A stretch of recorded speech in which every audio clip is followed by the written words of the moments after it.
নমস্কার বন্ধুরা, ইতিমধ্যে আপনারা জেনে থাকবেন মাধ্যমিক ও উচ্চ মাধ্যমিক পরীক্ষার সময়সূচি চেঞ্জ হয়ে গেছে। সেক্ষেত্রে মাধ্যমিকের পরীক্ষা শুরু হচ্ছে এবার 9:45 এবং উচ্চ মাধ্যমিকের পরীক্ষা শুরু হচ্ছে সকাল 11:35। এই নির্দেশিকা জারি হওয়ার পরই মাধ্যমিক ও উচ্চ মাধ্যমিকের পরীক্ষার্থীদের ক্ষেত্রে একগুচ্ছ নির্দেশিকা জারি করা হয়েছে। সেই নির্দেশিকা কী বলা হয়েছে West Bengal board of secondary education তরফ থেকে, তা আসুন দেখে নিই মাধ্যমিক ও উচ্চ মাধ্যমিক পরীক্ষার্থীদের ক্ষেত্রে কী কী নির্দেশিকা জারি করা হয়েছে।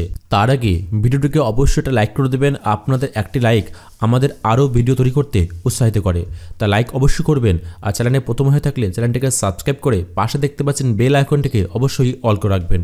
তা বন্ধুরা, অনস্ক্রিনে দেখতে পাচ্ছেন মাধ্যমিক ও উচ্চ মাধ্যমিক পরীক্ষা যাতে নির্বিঘ্নে ও ভয়মুক্তভাবে দিতে পারে রাজ্যের পরীক্ষার্থীরা, তার প্রস্তুতি শুরু করে দিল প্রশাসন। পরীক্ষা কেন্দ্রে পরীক্ষার্থীদের পৌঁছানোর বিভিন্ন ব্যবস্থার পাশাপাশি পরীক্ষা কেন্দ্রে তল্লাশি ও নজরদারি নিয়ে নির্দিষ্ট নিয়ম সংক্রান্ত বৈঠক করলেন মুখ্য সচিব বিবি গোপালিকা। সেই সঙ্গে পরিবহন দপ্তরের বিশেষ বৈঠক করলেন পরিবহন মন্ত্রী স্নেহাশিস চক্রবর্তী। এবছর মাধ্যমিক ও উচ্চ মাধ্যমিক পরীক্ষা শুরু হওয়ার সময় এগিয়ে না হলেও যাতে পরীক্ষার্থীদের মধ্যে কোনো রকম বিভ্রান্তি তৈরি না হয় তা নিয়ে নেওয়া হয়েছে একাধিক পরিকল্পনা। নবান্নে শিক্ষা দপ্তর এবং পুলিশ ও বিদ্যুৎ ও পরিবহন দপ্তরের সঙ্গে বৈঠক করেন মুখ্য সচিব ভগবতী প্রসাদ গোপালিকা। পরীক্ষার সময় যাতে জেলা ও মশফলের বিদ্যুৎ সরবরাহে কোনো ব্যাঘাত না ঘটে তার জন্য বিদ্যুৎ দপ্তরকে দেখতে বলা হয়েছে।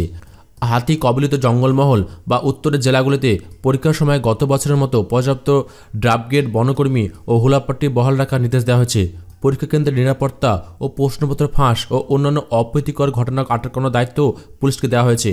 পরীক্ষা কেন্দ্রে বিশেষ করে মূল গেটের সামনে সিসিটিভি ক্যামেরা বসাতে হবে, তা মনিটর করবেন পুলিশকর্মী। সিভিক ভলেন্টিয়ারকে দিয়ে যাতে না করানো হয় সেদিক দিয়ে নজর রাখা হয়েছে। তবে পরীক্ষার্থীদের ব্যাগ, পকেট ও শরীরে হাত দিয়ে পরীক্ষা করতে পারবেন না পুলিশকর্মীরা। পরীক্ষা শুরুর আগে এতে তাদের মনে নেতিবাচক প্রভাব ফেলতে পারে। পরীক্ষার্থীরা যে কেউ অপরাধী নয় যে পুলিশকে দিয়ে তল্লাশি করাতে হবে। কোনো পরীক্ষার্থীদের মোবাইল বা কোনো রকম ইলেকট্রনিক গ্যাজেট নিয়ে ঢুকছে কিনা পরীক্ষা কেন্দ্রে নিযুক্ত শিক্ষকরাই তা পরীক্ষা করে দেখবেন। পরীক্ষা কেন্দ্রে পরীক্ষার্থীরা বাবা মা কিংবা অন্য অভিভাবককে নিয়ে ঢুকতে পারবেন না। তবে মাধ্যমিক পরীক্ষা সকাল 9:35 থেকে এবং উচ্চ মাধ্যমিক পরীক্ষা সকাল 11:35 থেকে শুরু হয় নির্দেশিকার পর থেকেই অনেকের মধ্যে যাতায়াতের বিষয় নিয়ে প্রশ্ন উঠেছে। সেই সন্দেহ দূর করতে রাজ্য সরকার জানিয়েছে মাধ্যমিক, উচ্চ মাধ্যমিক ও মাদ্রাসা পরীক্ষার দিন ভোর 5টা থেকে বাস চালানো হবে। মাধ্যমিক, উচ্চ মাধ্যমিক ও মাদ্রাসা পরীক্ষার দিন নিয়ে শনিবার পরিবহন দপ্তরের ময়দান তাঁবুতে মধ্যশিক্ষা পর্ষদ, উচ্চ মাধ্যমিক শিক্ষা সংসদ ও মাদ্রাসা বোর্ডের কর্তাদের সঙ্গে বৈঠক করেন রাজ্যের পরিবহন মন্ত্রী স্নেহাশিস চক্রবর্তী। রাজ্যের তরফে রেলকে চিঠিতে জানানো হয়েছে পরীক্ষার দিনগুলো যেন পূর্ব ও দক্ষিণ পূর্ব রেলওয়ে ও উত্তর পূর্বের পাশাপাশি বাড়তি ট্রেন চালানো হয়। পাশাপাশি অতিরিক্ত সরকারি বাস ও অন্যান্য বেসরকারি পরিবহনকেও সকাল থেকে রাস্তায় থাকার জন্য বলা হয়েছে। তা বন্ধুরা, এই ছিল ছোটো একটা আপডেট মাধ্যমিক ও উচ্চ মাধ্যমিক পরীক্ষার্থীদের জন্য।